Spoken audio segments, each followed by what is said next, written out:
On October 6, 1973, on the holiest day of the Jewish calendar, Egypt and Syria attacked Israel from two directions. Israeli soldiers were fasting, tanks were unmanned, and aircraft were still on the ground. In the first 48 hours, Israel faced one of the most dangerous moments in its history. What followed was 19 days of intense air, armored, and artillery warfare across the Sinai and Golan Heights. This is the aircraft, tanks, artillery, missiles, and naval systems that shaped the Yom Kippur War. Let's begin with the aircraft, fighting for control of the skies. First, Israel. F-4 Phantom, American-built fighter that became the backbone of Israeli air power. On the opening day, Israeli Phantoms entered one of the heaviest surface-to-air missile environments ever faced by an air force. The jet that had dominated Arab skies in 1967 was suddenly fighting for survival. A-4 Skyhawk, light attack aircraft used for close air support against Egyptian and Syrian ground forces. Smaller and slower than the Phantom, but available in large numbers and constantly sent against advancing Arab armor. A simple attack jet carrying a huge share of Israel's ground attack missions. Mirage 3CJ, the French-built fighter that had helped Israel dominate the Six-Day War. In 1973, Mirage pilots again fought Egyptian and Syrian MiGs, while other Israeli aircraft attacked ground targets. In the air, the Mirage remained dangerous. The bigger problem was waiting below. Now, let's see the aircraft Egypt and Syria brought into the fight. MiG-21, Soviet fighter that formed the backbone of both Egyptian and Syrian air forces. Egyptian MiGs fought Israeli aircraft over the canal, while Syrian MiGs defended their airspace as Israeli forces advanced toward Damascus. The most numerous Arab fighter of the war. MiG-17, older Soviet fighter that was already becoming outdated by 1973. Egypt and Syria still used it for ground attacks and low-level combat, an aging jet that refused to disappear from the battlefield. Su-7 Fitter, Soviet ground attack aircraft used by Egypt against Israeli positions and armor in Sinai. Fast at low altitude and armed with bombs and rockets, it could hit hard when it survived the intense Israeli anti-aircraft fire. Now, let's move on to the tanks, starting with Israel. M60 Patton, American main battle tank that carried much of Israel's armored response in Sinai. Early Israeli crews faced a new danger as Egyptian infantry used Sagger missiles against advancing tanks. A powerful tank entering a battlefield where old tactics suddenly no longer worked. Centurion Shot, Israeli upgraded British Centurion armed with a 105mm gun.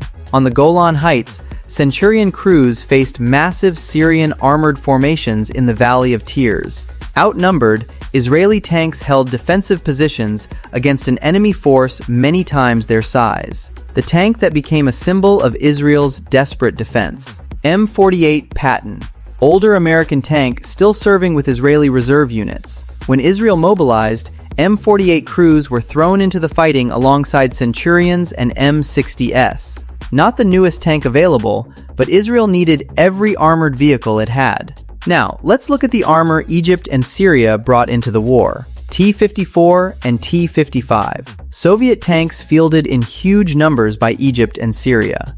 Egyptian T-55s crossed the Suez Canal on newly built bridges, while Syrian armor pushed deep into the Golan Heights. Simple, numerous, and heavily committed, the tanks that drove the opening Arab offensives. T-62, newer Soviet tank equipped with a powerful 115mm smoothbore gun.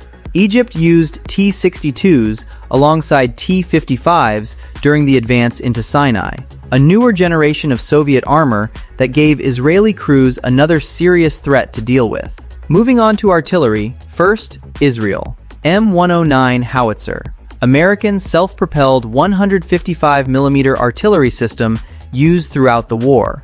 Israeli M109 crews provided fire support, counter-battery fire, and strikes against Egyptian positions and canal crossings. Mobile artillery that worked continuously as the front lines shifted. M107 self-propelled gun, heavy 175mm artillery system designed to hit targets far behind enemy lines. Israel used it against logistics, command positions, and important targets around the canal. Long-range firepower that allowed Israeli guns to reach targets ordinary artillery could not. Next, the artillery used by the Arab side. 2 S-1 Gvozdika, Soviet self-propelled 122mm howitzer used by Egypt and Syria to support advancing armor.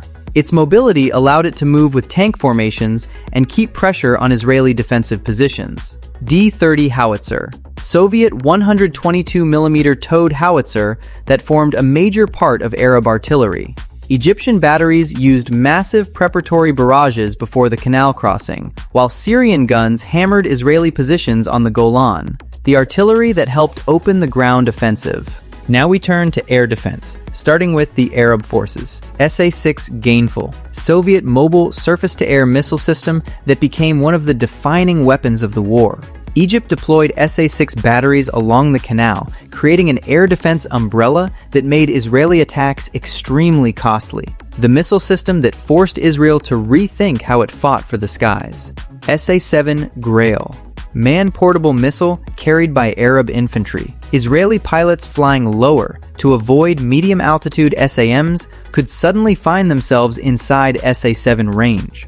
A small missile that added another layer to the Arab air defense network. ZSU-23-4, Shilka, Soviet self-propelled anti-aircraft gun armed with 4 23mm cannons and radar. Arab forces used Shilkas to protect their formations from low-level Israeli attacks. Israeli pilots who survived the missiles still had to worry about the guns. Next, Israeli air defense. Hawk missile, American surface-to-air missile system used by Israel to defend important locations from Arab air attacks. Hawk batteries provided another layer of protection while Israeli forces fought on the ground. The system defending Israel from above while the army fought below. Finally, we come to the Navy, starting with Israel. SAR-class missile boat. On the night of October 6th, Israeli SAR boats intercepted Syrian missile boats off Latakia and destroyed them without losing a single Israeli vessel. 3 nights later, Israeli boats attacked Egyptian missile boats off Damietta and won again. Fast attack boats that proved technology could change naval warfare. Now, the naval forces of the Arab side. Osa-class missile boat. Soviet missile boats, Egypt and Syria, fielded armed with Styx anti-ship missiles that had sunk an Israeli destroyer in 1967. In 1973, Arab missile boat crews expected to dominate the naval war with the same weapon. But Israeli electronic countermeasures disrupted the Styx attacks, while Israeli Gabriel missiles struck back. The Yom Kippur War ended with a ceasefire on October 25, 1973. Israel survived, but the losses shocked the country. Egypt and Syria had demonstrated that Soviet missiles, anti-tank weapons, and massed armor could seriously challenge a technologically superior force. Thanks for watching, and I'll see you in the next one.